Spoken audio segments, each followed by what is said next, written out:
Hey y'all, it's Rebecca, and in today's video I figured I would do the update that I've been meaning to do for a couple of weeks now, and I'm kind of down to crunch time and I kind of need to get this filmed because tonight's the last night that I have to film this while I still have a voice, so I figured I would get this filmed. I've got a bunch of orders and stuff to pack. So for those of you that know, that have been following my channel for a while, you know that I've had some ups and downs with my health, and I've been in and out of like strange health situations. And so I don't really talk about my chronic illnesses a whole lot because, to be honest, a lot of people get really tired of hearing about them because, they're like, oh, she's just whining about this or that or whatever. But when you live every day in pain and it's something new every day, it's not the same pain every day, it's not consistent, nothing is ever the same, it's kind of hard to explain your day to somebody else. Like, when my friend Kia messages me and she's like, hey girl, how you doing? I'm like, oh man, my brain just feels like it's going to explode today, or my back is on fire, or something else is going on, whatever. It's never the same. And my head pain is always never the same either. So it's like one of those things that, because my pain is never consistent. Why do you look blurry all of a sudden? 1 second. The camera's like fuzzing out on me. I've got it pushed back for a reason. I don't know why it's like auto-focusing or something on, maybe it's like looking at the clock or something. I don't know what it's doing.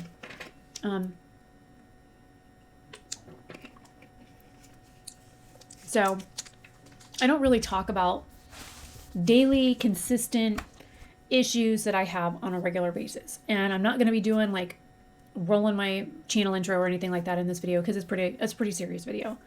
So for those that don't know, back in 2022, I had gone to my GP, which for those that don't know, that means general practitioner. It is like the normal everyday doctor that you go to.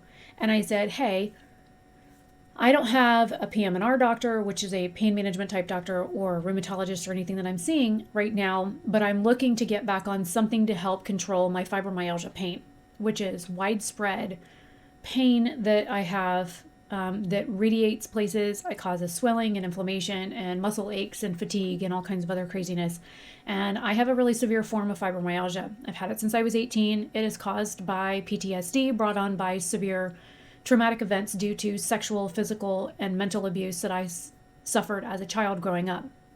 And due to multi-family and personal people abusing me as a child growing up, it caused a lot of health problems for me.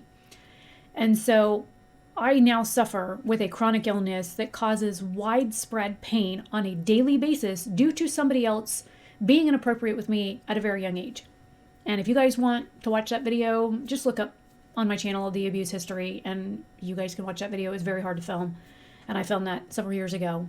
I've gotten some very mixed comments on that video. Anyways, so I asked the doctor, I said, hey, I used to take Neurontin years ago for pain. It worked really great. I didn't really have any side effects to it. Not like with like Lyrica and some of the newer meds that caused my hair to fall out, my stomach to rot, and me not to be able to eat. Because there was like Effexor XR, there was Lyrica, or there was a few other meds that they put you on for fibromyalgia to help control the pain. And at the time, Lyrica was newer to the market when the doctors had switched me to it, and then I had horrible reactions to it. So Neurontin, which is the name, like the actual prescription name for it, the generic is called gabapentin. The doctors were like, sure, we'll put you back on it, no problem. If you were on it for like over a decade and you didn't have any problems, then we have no problem putting you back on it.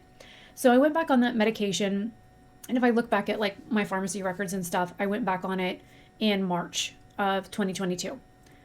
By May of 2022, I had gone from 130 pounds to 205 pounds, and I'll put some photos up so you can see just how large I got. I was like, oh my God, I can't do this anymore. I literally couldn't bend my fingers. I had so much swelling in my legs that when I would walk, my legs would slosh. Every time I took a step, I could feel all the liquid in my legs moving. It was really awful. And I had just moved to Georgia, so from Florida, so it was a new state for me. I was with whole new doctors and stuff. I was on Jason's insurance. So this was like, I mean, we had good health coverage, but all of a sudden, like, my whole health was like upside down. And then I had a mini stroke and ended up in the hospital in April. And so I was having like a whole bunch of like really strange health stuff. So I stopped taking the gabapentin that I had been recently put on. I'm like, oh my God. It took me 2 years to get that weight off. Well, in the interim of that, I've been meeting with neurologists and a PM&R doctor, which is pain management. He's an anesthesiologist. I went to a rheumatologist, which was a complete fucking waste of time because all that man knew how to do was print something out, send me home with a printout, and go, I think you might have this. Never ever gave me a firm diagnosis, put me on a medication that counteracted what I was currently on because I'm on opioid medications and have been since I was 20. The medication he put me on was called naltrexone. Let me go get the bottle 1 second. Okay, I had to go get the meds because I stopped taking it because after talking to my one doctor, I'm like, my meds are not as effective. I don't know what's going on. Can you up my pain meds? Because like I'm in so much pain, they're just not working. Come to find out, this prescription right here was causing the problems. This is called LDN or naltrexone HCl. This is low dose naltrexone. It is a 4.5 milligram pill. And they're basically super tiny little pills that I had to pay to have compounded. And I have basically almost an 8-month supply right here. So this is used by drug addicts to get them off of medications like morphine.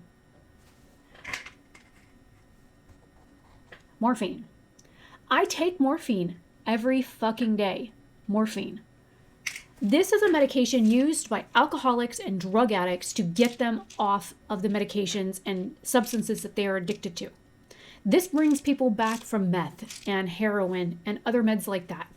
And it's like, why the fuck would a doctor prescribe a medication like this for me, knowing that I'm on an opioid medication to control pain? So the rheumatologist put me on that medication knowing the list of meds that I'm currently taking. And I mean, the list of meds. This man almost single-handedly made me lose my fucking mind because I'm in so much pain every day. I was literally vomiting up my meds because I couldn't control my pain anymore. Because this medication was neutralizing my pain meds and my muscle relaxers. Because of this medication, I was not able to function because of his dumbass. So after I figured that problem out and I stopped taking those meds, again, prescribed by a professional with access to an entire list of my meds, because when I go to the doctor, I bring this list with me. Okay? This is a list of all of my medications. And all of my vitamins that I take. All of the vitamins that I take are on one side. All of the prescriptions I take are on this side here. Dosage, how often I take them, the name of the meds, the pharmacy's phone number, even the doctor that prescribed them is on this list. This man had access to all of this information, as well as the list of physicians that attend me are on the top. So what I don't understand is why a physician that has access to all of this information could fuck up that bad. So once I get off of that medication and I'm slowly getting back to a normal semi-managed pain status where I'm not at a 10 every day, I'm kind of like at a 7, 8, where I don't want to like vomit every day that I'm, alive. Most days I want to just die anyways. So I'm slowly starting to lose the weight. And one of the medications the pain specialist had put me on was Topamax or topiramate. Now, I know somebody that took Topamax years ago that was in Florida, and this woman claimed that it made her go blind. And then she collected a huge settlement check from it. And I honestly don't think she ever went blind. I think she used that to get a lot of money from the government and the church that she would go to, because the police wanted to interview me about her at one point in time. And I provided them all the information that I had about her. And then she turned around and used my information to try and get credit cards and things in my name, using my credit or using my social security number to get credit in my name, because her last name, Law, is now associated with my fucking name on my credit report. So I filed FTC fraud charges against her for that, because it's now showing up on my credit that this woman is still trying to use my social security number to get credit to this very fucking day. So yeah. So anyways, and I haven't talked to this woman in like 15 years, and she still just recently applied to get a credit card in my name, or in a version of my name, my first name, her last name, my social security number, her birth date. So just recently, and I'm no longer living in Florida. So yeah, I'm dealing with a whole lot of shit here. So when I went on Topamax, I was 168 pounds. And again, I'll throw some photos up so you guys can see what I look like. Again, I really hated what I looked like, because for most of my life, I was between 112 and 115 pounds. And again, I'll show you photos of what I've looked like most of my life. I've always been thin. I've always worn like a 5'6" in clothing size. Very rarely did I wear a size 8. I never wore anything over a size 8 unless I was pregnant, which I went up to a size 10, 12 when I was pregnant. Not knowing that maternity clothing, like, you didn't actually go up a size, you just bought your regular size and you just bought maternity clothes. I didn't know that. I was just buying bigger sizes to fit, because I look normal minus the watermelon that I swallowed. So, if my kids ever get pregnant, that they'll have that to look forward to, because they should probably have my genetics when it comes to that. And hope to God they don't end up blowing up like a buffalo like my mom, because she's fucking ginormous. And if I can find a photo on my computer of how large my mom is, over 400 pounds, I'll throw a photo of her up. Because my mom is quite huge. Like, her wrists are almost 1.5 of mine wide. That gives you an idea of how big my mom is. So anyways, I went on Topamax to help control my migraines, because I'm on other meds for my migraines, but now I'm on a new insurance as of January. Jason lost his job last October, and so we lost his insurance, which was a fantastic insurance plan, just compared to what I'm dealing with now. That when you call the insurance company, you legit can only ask one fucking question to Anthem Blue Cross Blue Shield, and then the motherfuckers hang up on you. Yes. That is if you actually make it that far to ask your question to one of the human robots that work there at the call center that don't even fucking speak English, because you're calling a call center in a third world country, because they won't pay for people in the United States to answer the phone. They hire people out in another fucking country because they don't want people in the United States handling their calls, because we charge too much. And of course, have common decency laws and shit like that. EEOC kind of things. Anyways, so I started taking Topamax last year for the migraines. I started off with a tritation pack. And what a tritation pack is you start off with 1 dose this day, and then the next day you do this dose and another dose staggered. Then you stagger how you go up. Sometimes you do like one dose for like so many days, and then you go up a dose. And sometimes it'll be like 10 milligrams for like so many days. And then the next time you take a dose up, you'll do like 10 milligrams, and then you'll break that pill in half, and you'll do like 10 milligrams for like the morning. You'll take that half a pill at night. So then you're at 15 milligrams for that day. So that's how you tritate up on a regimen for pills to get to the desired milligram level for that medication the doctor wants you on. So I had gotten up to, and I think my Topamax is a 25 milligram pill. Let me look. They're 50 milligram tabs now. So I, at one point, was on 50 milligrams in the night and 50 milligrams in the morning. I was on 100 milligrams a day. But then I noticed I dropped like 20 pounds in like 30 days. And I'm like, something's not right here. And I couldn't eat anything. And no matter what I tried to eat, I could only eat a couple of bites of food, and then I would get super nauseous and super sick. So I talked to my PM&R doctor, and I'm like, something's wrong. I can't eat. When I do eat, I get sick. If I try and force myself to continue to eat after I feel full, I vomit everything back up.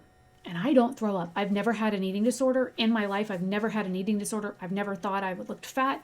I've never been bulimic. I've never had anorexia. I've never had anorexia nervosa, unbeknownst to my mom, who is a fucking humongous fucking fat cow, over 400 pounds. I've never had an eating disorder. I've never looked at myself in the mirror and gone, oh, I'm fat, until I weighed 205 pounds, because then I was fat. I have never looked at myself in the mirror at 112 or 115 pounds and gone, oh, I need to lose weight. I've never thought that. I've never starved myself because I thought I needed to lose weight. I've never had that mentality. I've always been thin.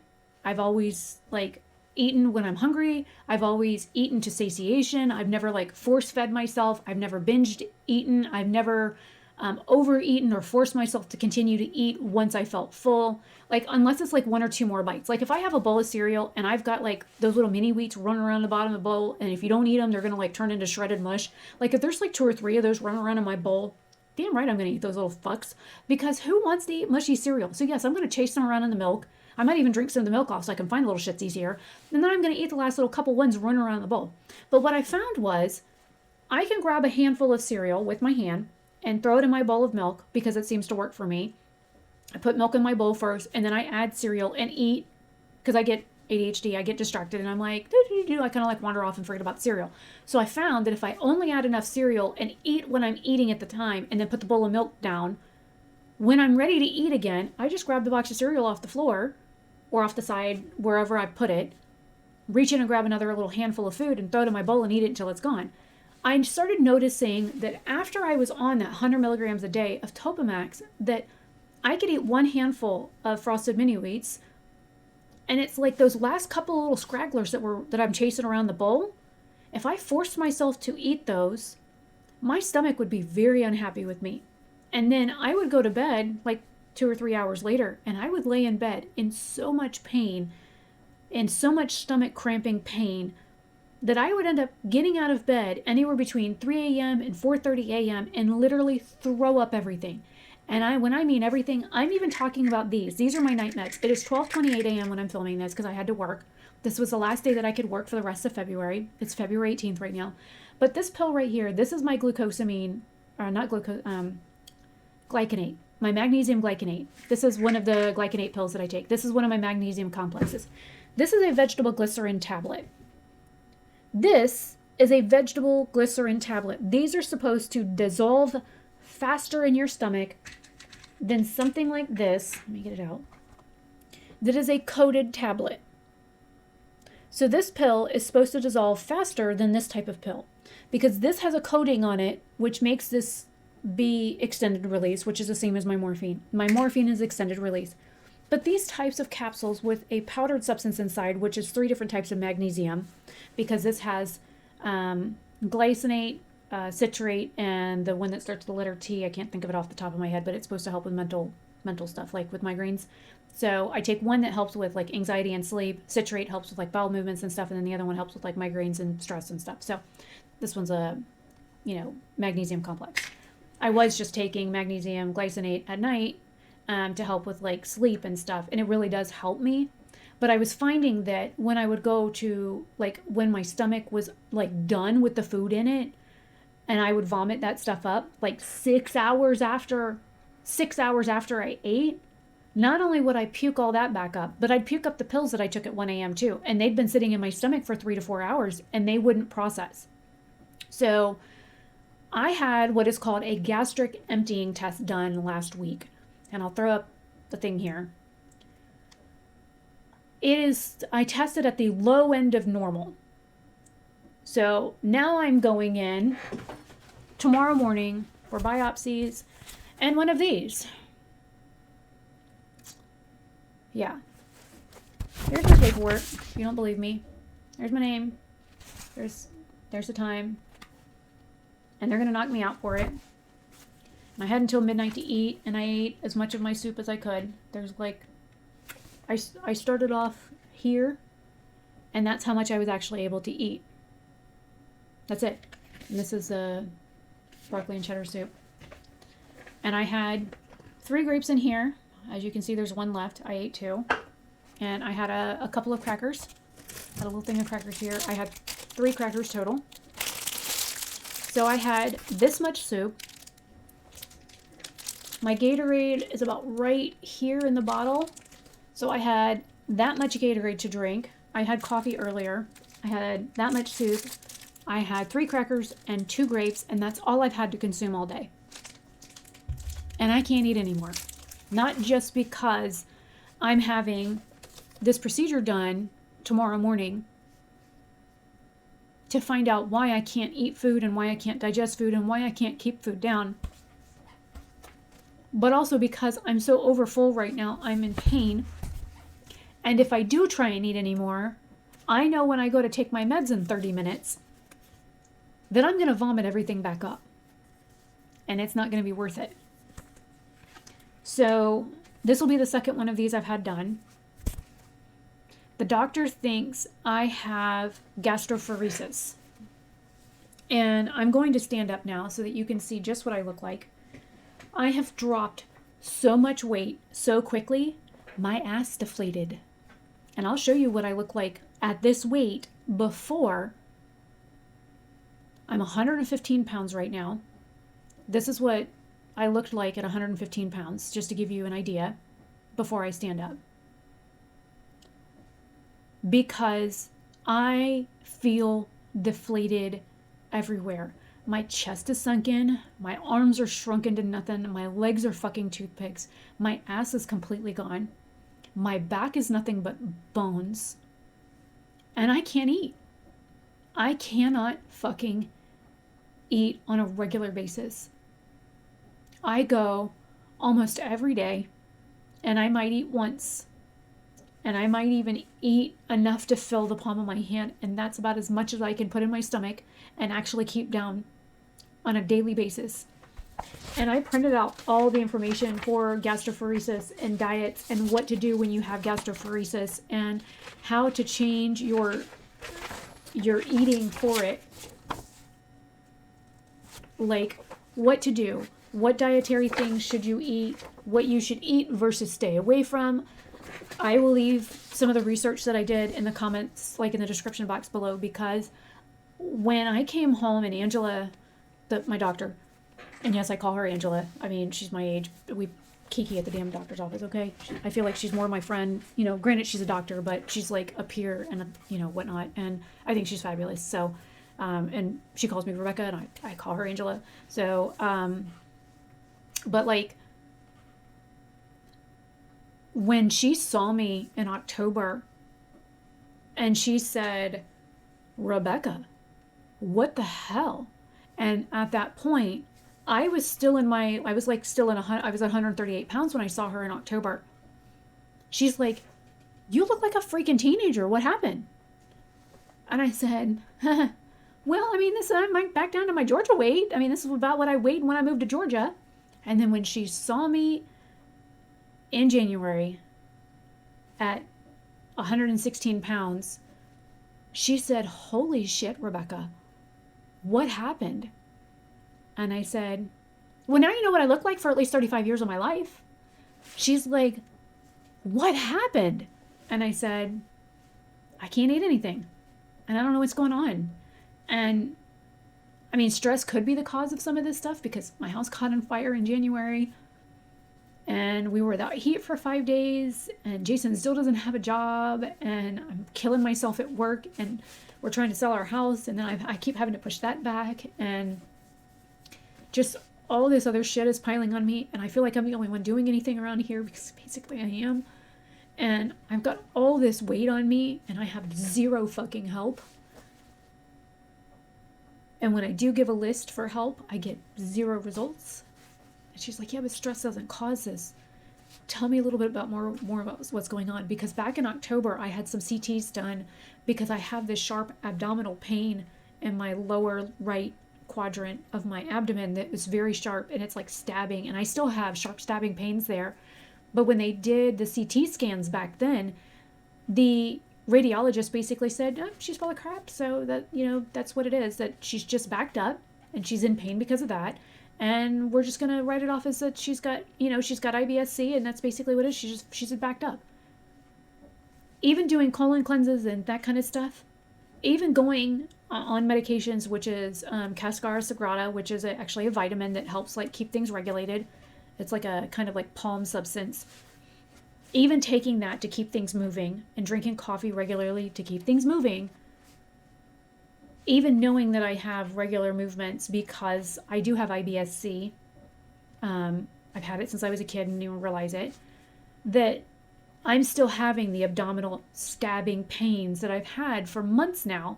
And there's no way that I could be constipated for over 6 months and that this pain is still in the same region. I'll be sitting somewhere talking to Jason, and next thing I know, it feels like somebody's just ice picked me in the gut.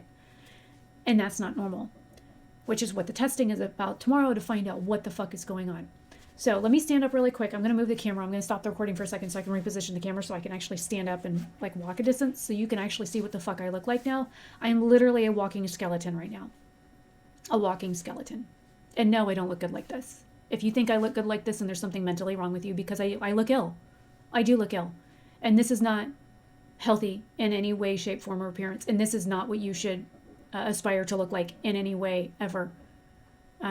Like I look at Eugenia Cooney looking worse than I do right now, and I just know she's ill just by looking at her.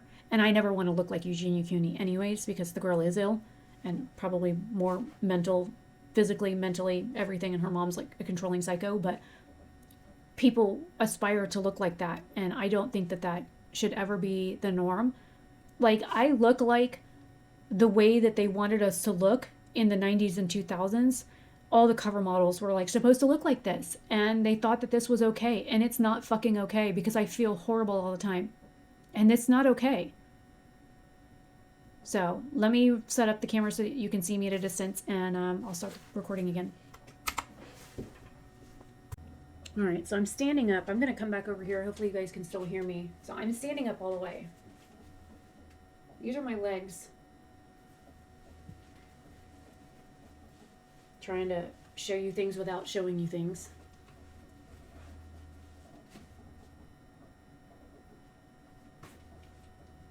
Now, granted, my stomach hurts right now because I ate so much that my stomach is cramping really bad. So my stomach is a little bloated right now because of that. So, no, stop it.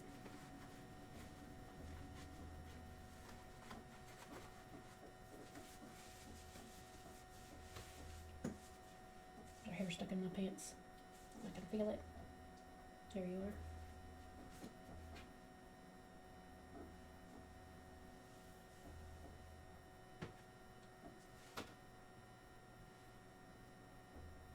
Now, if I was to suck in my stomach, which does hurt right now pretty bad,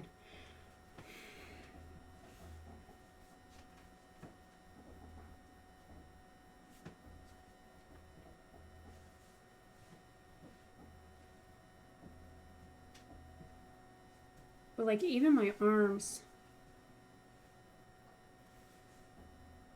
are super thin. Like I've got indents in my arms. My shirt's gonna fall here in a second again. Look at this. It's just skin hanging. Look at how thin my arms have gotten.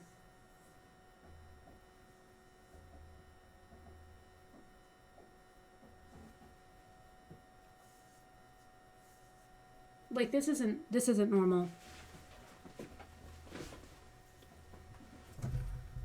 So when I say that I've lost a ton of weight, I'm literally 115 pounds right now. Now granted, again, I mean, that's what I weighed most of my life, 112 to 115 pounds. And no matter how many Snickers bars I ate, no matter how much food I consumed throughout the day in my younger years, it didn't matter how much I ate.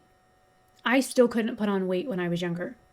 And so recently, I asked my pain specialist to put me back on gabapentin. So we're doing Topamax one night and gabapentin another night so that I can maintain at least some weight. So since I went back on gabapentin, I'm not losing any weight right now. I'm maintaining a steady weight between 115 and 116 pounds. It does fluctuate from the time of day and whatnot and what clothes I'm wearing. So there's at least that. That's a positive thing. That I haven't continued to lose weight. So tomorrow, and I don't want to show like the test results and stuff from last time. I'm going to go ahead and pull my hair up. That's another thing. My hair is so thin now. Like, I mean, I still have a lot of hair, but like, I'll show you. See how thin my hair is? My hair was double this thickness before. Double thick than this. So, and my hair is still a little damp from my shower that I took at like, I I think I worked for like 4 to 6:30, and then I took a shower really quick, and then I went back to work at 7:30. But and I am losing so much hair. Any more down there? Might be up. So there's 4 hairs that just fell out with me just. Oh, you probably can't even see it. I'll put a piece of paper behind it. See there? So, but yeah, my hair is like falling out like crazy. I'm losing handfuls, like literally handfuls of hair a day. You should see just the amount of hair. Like, look at this. This is just what I grabbed out of the trash can.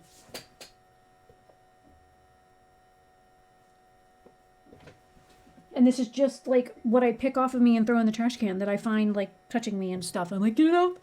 So, yeah, I'm losing like handfuls of hair a day. So, so hopefully tomorrow with the endoscopy and biopsies and stuff that they're doing tomorrow, we can figure out what's going on. Because the last time I had my GI doctor do an endoscopy, we found that I had esophageal narrowing. So basically the center of my throat looked like a lifesaver, like the center of a hole of lifesaver. Like that was as large as my throat was, which the center of a hole of a lifesaver is like 6 millimeters, which is, just to give you an example, this necklace has 6 millimeter round beads on it. So 6 millimeters round is about the size of one of these beads. That's it. That's as big as the round as my throat is. So when I swallow stuff, that's how big the hole is that the food or whatever I'm swallowing would go down. And to give you an idea, this pill in relation to that bead. I'm curious. I think this pill is probably 8 millimeters. Okay, I zeroed it out. Wait, why you got one? Stop it. Okay, zeroed it out. Okay, we're gonna test my pill. 8 millimeters. I can judge them. Look at that. That's pretty bad. I can eyeball a pill and know how big it is. But then again, you figure I worked with gauges and beads and stuff like that, so I should be able to eyeball these kinds of things and tell you exactly what millimeter they are. But, so yeah, my throat hole, the hole in my throat where stuff goes down, is smaller than that pill, or at least it was 2 years ago when I had my endoscopy done because of esophageal narrowing, which I didn't really talk about that when that was done, but I had, acid reflux, and they put me on pantoprazole, which is, the hell is that medication called? Let me look and see what the hell the name of that shit is, like the regular name of it.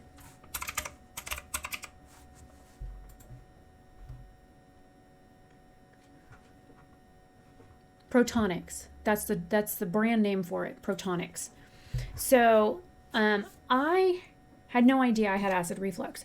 I would brush my teeth and then go to bed, and then I'd wake up several hours later and my mouth would be really sweet.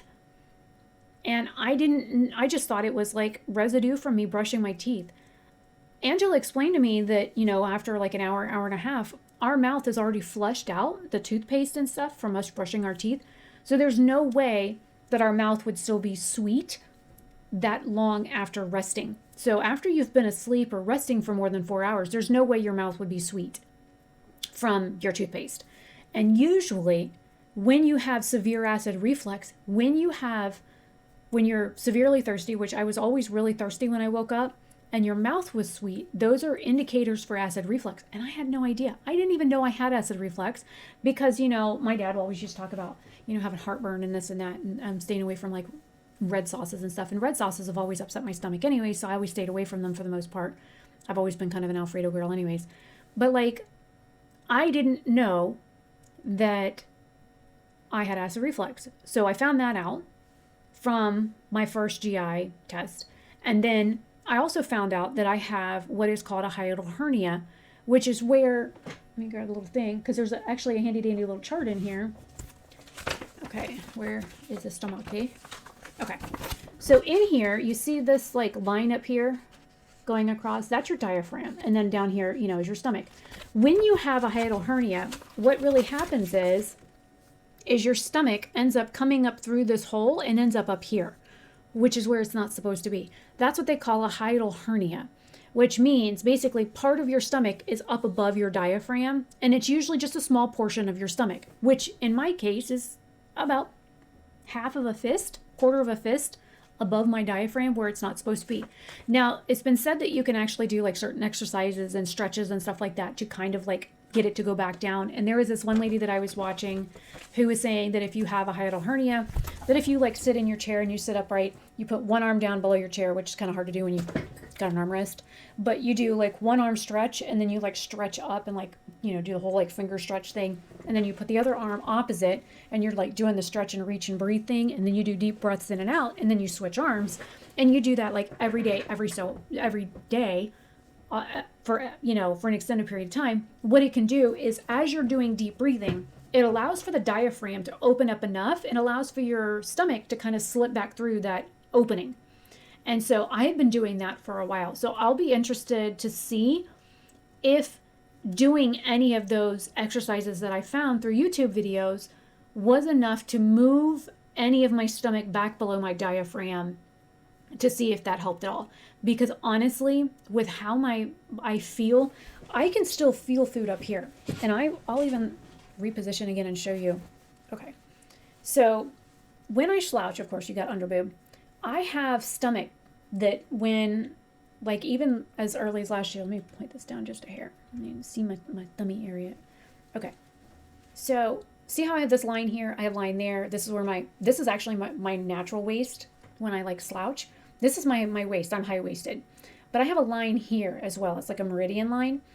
My stomach, I've got a piece of my stomach up here. And I can still feel it there. It's like rock hard when you mash on it. Like you like, you know, lightly. I'm like not mashing, but you know what I mean? I'm like manipulating it. I can still feel part of my stomach up here. And then of course your diaphragm is usually here and below. And then your stomach would be below that. So when you take a deep breath in, you go, you figure your rib cages are here. And your diaphragm usually hugs that rib cage. And again, under boob, which I don't have much of those left either, because I told you I shrunk everywhere. So like where your ribs come up, I have stomach right in here, where I should have stomach under this line here. So I already knew something was wrong, and I know I can still feel part of my stomach up here. So what I'm hoping for is that after this upper GI endoscopy tomorrow, is that they'll tell me whether or not any of it's gone down. Because the same doctor, oh, I feel like I got a burp. And of course, doing that loosens the bubble and it can come up easier. Because I do have esophageal narrowing. The inside of my throat is this big around. So doing that allows, when I do this, it allows for it to like break up so it can come out. Also helps when food is stuck too. But I'll be interested to see what has changed from the first test and this one. I also plan to take this with me, so I need to make sure that I get the SD card out of this tonight. Actually, I'm probably going to do that now. There's my little thing on the lab, so I can get my little card out of it. Oh, I did take it out already. Where'd you go?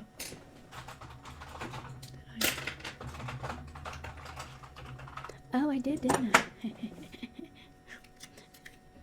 It's right here. So, I'm going to go ahead and pull the videos off of here because most of that is like GoPro footage from like collecting firewood from the yard and riding the motorcycle and stuff when it's freezing cold. So I will charge that up and I plan on taking that with me. Now, granted, it'll probably be in a pocket tomorrow because they don't allow like filming or anything in there because they don't want you to see the procedure or their equipment or anything like that because they're like, I don't know why doctors are like super weird about that. Like the one doctor's office would be perfectly okay with me filming my injections and stuff, but I don't do needles, so I don't want to see them on camera, which is why I always like pointed at the ceiling or something because I don't want to see needles and stuff on my videos. There's another hair, another hair. But I want to be able to film what the doctors are saying this time so I can hear. The other thing is last time I had this procedure done, the doctor came out and like rattled off a whole bunch of directions at me while I was coming out of anesthesia. And look, I'm the bitch that you can talk to when you're sleeping and get advice from, and I will be flat fucking honest with you. But don't ask me anything you don't want the honest to God truth about, because I will be flat fucking honest with you about it. Only problem is I won't remember jack and shit later. Like, I won't remember anything about the conversation. I won't remember anything you asked me. I won't remember you talking to me. I won't remember anything, literally, because I was asleep. So, trust me, I had a couple ex-boyfriends that use that to their advantage. So, I had one that was really stupid, and he asked me something about how would I feel if he cheated on me or something. I guess he didn't like my answer. He got really mad at me. So don't ask me something when I'm sleeping that you don't want the answer to, because I will be honest and your feelings will be hurt. Because I don't have much of a filter when I'm awake. I have zero filter when I'm asleep. None. So you've been warned. But anyways, when I'm coming out of anesthesia, because of the medication that they give you to knock you out, it's so nice and quiet and peaceful. I don't want to come back from it. But also, I don't remember anything that the doctor, he came in last time and he rattled off a bunch of stuff to me and I recorded it with my cell phone.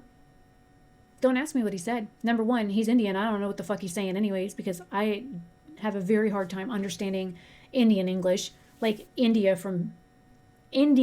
from India English, like my friend from Punjab. Like, I even have a hard time understanding her when she speaks. I don't know what it is about the Indian language, but or any of their dialects. Any of the languages that they speak, I can't. I cannot with the accent. I can't understand it. Indian and Pakistani accents, I can't understand them, period. Not to be rude, just being honest, just saying I can't fucking understand them. And I dated a guy from Iraq and I had zero problems understanding his accent at all. But you put somebody in the room with me that speaks that was born and or raised for a short time in India, their accent and how they pronounce things in English, can't fucking make English out of it. It does not compute in my brain. And I speak bits and pieces of 7 languages. It does not compute. So, I mean, he could have been speaking in Hindi to me for all I knew, because I literally didn't fucking understand anything he said. So what I don't understand is when doctors talk to you after a procedure and like they're coming to you after you've like come out of shit. Why do they do that? You're not going to remember any of that shit anyways. So that's why I'm going to take the GoPro. It'll record until the battery dies. The procedures aren't that long. The procedure starts at 10:45 in the morning. I'm going to make sure that it's fully charged overnight. And then I've got a fresh SD card to put in. It's got 16 gigs on that card. I'm going to make sure that I wipe it and reformat it before I go to bed, so that all I have to do is just pull it off a charge before I go in the morning. But it's like, don't talk to me when my brain is waking up from anesthesia. Your forms, and this is another thing, okay? It clearly says on here, if your procedure requires sedation, a driver 18 or over must accompany you for your appointment, right? It says you may not go home in a taxi or a rideshare, blah, blah, blah. The sedation you will receive will prevent you from driving safely and working the day of your procedure. Following your procedure, do not drive or operate heavy machinery or sign legal documents for 24 hours. Like, it's right the fuck here. Okay, if I'm not supposed to drive or operate heavy machinery or work for at least 24 hours, why the fuck are you trying to tell me instructions and shit right after the fucking procedure when my brain is going, make that make sense? I'm not in my right fucking mind half the time anyways, and now you're talking to me when I'm on drugs, like drugs that I don't normally take, and you're trying to tell me something that I'm supposed to fucking remember that I ain't gonna fucking remember because I'm on new drugs and my brain's going, woo! And like, I can't remember none of that shit. And of course your driver isn't allowed back in the operating area, so they can't get those instructions. And they usually tell you, oh, well, we'll give your driver the instructions that they're going to need. They didn't give Jason shit last time. They sent me home with no fucking instructions. None. I had nothing to go home with. No care instructions, no post-op, nothing, no fucking nothing. None. So when they say, your driver's been given all the information that you need, do you know that man can't remember fucking yesterday? Don't tell him anything. He ain't going to fucking remember. Like, I don't know why you telling him shit when, dementia runs in his family or Alzheimer's or one of the two. And like, I can ask him to do something and 20 hours later, he still don't remember. And he didn't do it when I asked him, and he didn't do it 5 minutes later, and he still ain't done it 2 days later. So I know for the fact that man can't fucking remember shit. So then you talking to me on sedation, and I have CRS as well. So I don't know why the fuck you going after me. But then it even talks about like all the other like things, what to do like up to your procedure, what to do after your procedure. Like, after your procedures, if biopsies were taken or abnormalities, English, if biopsies were taken or abnormalities were found, we will contact you within 14 days of your procedure, because you have to send it off to a lab to run the test, which I already knew. And then the last page is like directions to the facility, which I already know how to get there. It's right next to the hospital I was just at Wednesday, because I'm the one driving there. Jason's the one driving home. So this one says nothing by mouth after midnight. This excludes prescription medications, which is now 1:03 a.m. So I'm going to be ending this soon here in a minute so I can take those, which can be taken 2 to 4 hours prior to your procedure with a sip of water. Sip of water. And anyways, if my procedure is at 10:45 a.m., most of my meds I don't take until 1 a.m. anyways, so, or 1 p.m. anyways. But then, and then it says, since your procedure requires sedation, blah, blah, blah. And then it talks about like all that stuff. But like, they're supposed to send you home with like care instructions and what to do. Last time they did this procedure, I literally lost my voice. It hurt so bad. My throat hurt so bad. I couldn't even swallow. It hurt to breathe. Just trying to like inhale was painful. And I had to be on the phones. I was still working at Nike back then. And like, oh my God, it was like awful. I was a supervisor, but you know, when you get a supervisor call, you can't turn that shit down. You have to take the call. And I couldn't get anybody to take my shifts. And I still had to fucking work. And it was bad. I couldn't even fucking talk. And I ended up losing my voice because I had to go back to work right after the procedure. And so this time I have no hours. I am not planning on picking up any hours or anything. I have no hours for the rest of the month. I've worked all my required commits. I'm even supposed to start a new job on Monday. And I have no idea what my hours are for training. I have no idea when any of that information is coming in. I don't have any information. I've already signed all my legal documents with them, but I have no information about my new job. I know we go to training on Monday. We have Tuesday and Wednesday off, and then we're supposed to go to training Thursday and Friday, but we're supposed to have equipment shipped to us, and I still don't have jack and shit for equipment. So I don't even know what the hell's going on with that. But then it's like, I do not plan on talking for at least as long as I can to give my throat a chance to rest, because I do know that Angela said they're taking biopsies this time of my throat and my stomach. So they're cutting a hole in my throat and they're cutting a hole in my stomach to take pieces of it. So, yay. So I know I'm going to be down for that, like extra time to heal and whatnot. And I'm going to be one cranky bitch because I don't do well when I'm in pain. Like, I lash out and I get angry and hateful, and, you know, it's like I need one of these when I'm in pain. A Snickers bar, which I can't even finish the last little bite of this because I'm so over full. There's like literally a bite left and I can't even eat it right now because I'm in so much pain. But yeah, I'm the kind of bitch that gets so cranky that you need to throw a Snickers bar at me. But okay, so this is the life and health update that I've been talking about that I needed to get done. If you guys are curious about the house fire thing, I can probably do one of those videos a little bit more in depth, but this was more the health stuff because it was more, you know, because the procedure's tomorrow morning. You know, it kind of needed to get done. But long story short, the breaker panel caught on fire, almost caught the house on fire had I not caught it in time and shut it off. The house would have burned down with us in it the second week of January. So we caught it. We have a brand new breaker panel. We had all new electrical done, and there's that.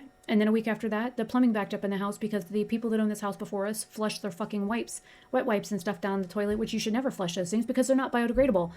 And even though they had the sewer pumped, the house backed up and there was raw sewage on my bathroom floor and in the bathtub, and the toilets wouldn't flush and stuff. And we had to pay several $1,000s to have an electrician come out and redo all the electrical. Then we had to pay several $100s to have a plumber come out and do all the plumbing and stuff to the house. And because of something the electrician did, he blew up my computer and killed a motherboard and several RAM cards in it. And I was so pissed off. Jason took over fixing my computer because I was about to pull a hole and just smash everything, because that's how I get when I'm angry. And I lose control because I literally just go into a rage and I can't control myself. So he took over working on the computer, trying to figure out what happened, because the power went out so many times, it literally blew up my motherboard. So yeah, that was January. 2025 sucks so far. Can I get a refund? Because this year sucks. We have a worthless piece of shit in the White House. Whoever voted for that convicted felon, y'all should be ashamed of yourselves, because I certainly the fuck didn't vote for him. And so yeah, procedures tomorrow morning at 10:45, and I'm going to get this edited tonight so it can go up tomorrow. It'll probably go up at 11. So when you guys are seeing this, I will probably already be under sedation. So I'm going to post it on my main channel first, and it'll go up on my secondary gamer channel second. So any videos that are going up from here on out are all pre-filmed and pre-edited and stuff. I did do a Steam reaction video yesterday, so I still need to get that edited. But I did get that filmed yesterday, so that will go up as well for a new game that I'm interested in playing, but not for $130. So I'll wait till the price comes down. Anyways, I'll see you guys later. Thank you for watching. If you made it this far, I don't know, leave me some sort of health emoji in the chat. And I'll give you guys an update when I know more.